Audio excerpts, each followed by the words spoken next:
Let's get real. Most people are chasing happiness like it's a finish line. Like if they just get there, if they just have that, they'll finally be fulfilled. But let me tell you something, happiness isn't a destination. It's a state, and most people are stuck in the lowest level without even realizing it. There are three levels of happiness, and the reason you're still unfulfilled is simple. You've been living on the wrong level. Let me break it down for you. Level 1 is what I call pleasure-based happiness. This is where most people live. It's the hit of dopamine from the new car, the latest phone, the quick win, the sugar high, the social media like. It feels good, but only for a moment. It's fleeting. It's like eating candy when your soul is starving for real nourishment. And what happens? You crash. You need more to feel the same high. You're on a hamster wheel, sprinting toward nothing. The problem is this: if pleasure is your foundation, you're always chasing and never arriving. You're measuring your joy based on circumstances, what you have, what people think of you, what's in your bank account. It's external, it's shallow, and it's unsustainable. Level 2 is achievement-based happiness. This is where the high performers, the overachievers, the doers live. You hit goals, you build the business. You transform your body, you get the trophy, and yes, it feels incredible for a while, but eventually even this wears thin. You start asking, is this all there is? And that question haunts you because you've sacrificed, you've hustled, you've bled for success, and yet something's still missing. You can't fill a spiritual hunger with material food, so you get stuck in the achiever's paradox. More success, but less meaning. That's when you realize there's a third level, and it's the only one that brings lasting fulfillment. Level 3 is meaning-based happiness. It's not about what you get, it's about who you become. It's not about the applause, it's about alignment.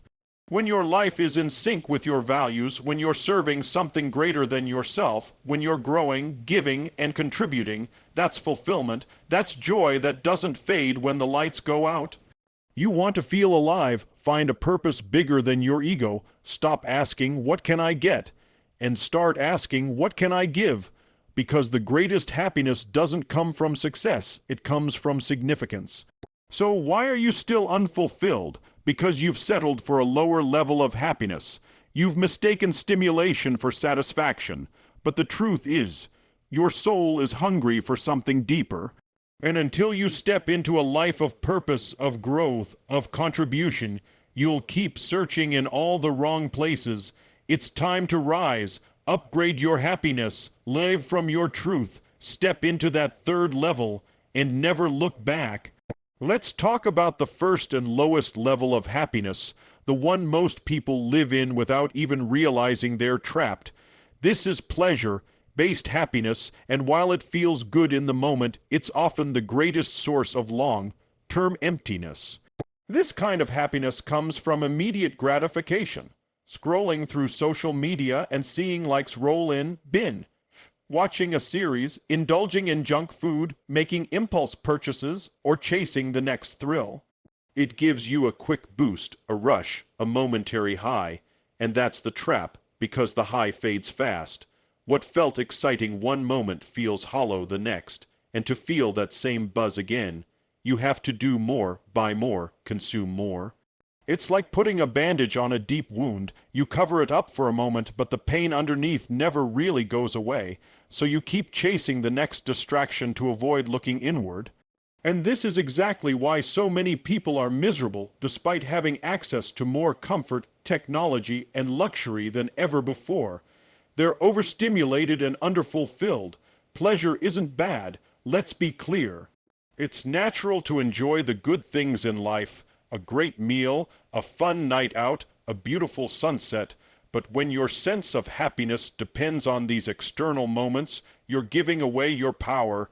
You're allowing outside circumstances to dictate your emotional state. That's not happiness, that's dependence. Even worse, this kind of pleasure often becomes a form of emotional escape.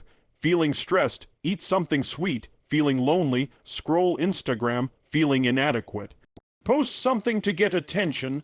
The pleasure becomes a mask for pain, and over time, you lose the ability to feel deep, grounded joy. You become addicted to the next thing, never realizing that you're just looping the same shallow cycle. Pleasure-based happiness also teaches your brain to expect instant results. So when life gets tough, or when growth requires patience and effort, you're more likely to give up. You've been conditioned to chase the quick win, not the meaningful journey. But fulfillment doesn't live in quick fixes. It lives in progress, in purpose, in pushing through the discomfort. Here's the truth. If you only pursue happiness through pleasure, you'll always be a slave to the next hit. You'll live in a loop of highs and crashes, never reaching the deeper satisfaction your heart is truly craving. That craving, that emptiness you feel when the party ends, when the likes stop coming, when the money doesn't satisfy is your soul's way of telling you, this isn't it. Real happiness begins when you stop chasing the high and start building something deeper. You don't have to cut pleasure out of your life, but you do have to stop letting it run your life. Use pleasure to celebrate your journey, not to escape it. Once you understand that, you can start climbing toward a higher level of fulfillment, one that lasts long after the moment fades. At the second level of happiness, many people think they've figured it out. They've outgrown the quick fixes of pleasure and stepped into what the world calls success. This is achievement-based happiness, and while it's powerful, it's not the final answer. This is where the hustlers, the goal setters, the high performers live. They've built the business, earned the promotion, crushed the workouts, achieved financial freedom, and for a while, it feels incredible. There's a deep satisfaction in setting a target and hitting it. There's pride and discipline in winning, in pushing past what you once thought was possible. But here's the trap. Once the confetti settles, once the applause fades, a quiet voice creeps in. Is this all there is? You see, achievement is often based on comparison. You feel good because you're doing better than you were, or better than someone else. But that creates a never-ending treadmill, because no matter how much you accomplish, there's always more. A bigger house, a better title, a higher income, a louder recognition. You climb one mountain only to see 10 more in the distance. Eventually, achievement becomes a burden. You start performing instead of living. You define your worth by your productivity. You measure your identity by your results. And when the wins don't come fast enough, or when setbacks strike, you crash emotionally. You've built a life where your happiness is earned, not lived. Many people reach this level and become what I call successful but unsatisfied. They have all the outer success, but they're battling inner emptiness.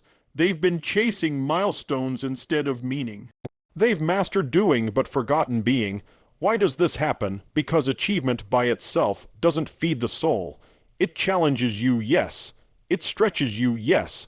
But it doesn't necessarily fulfill you.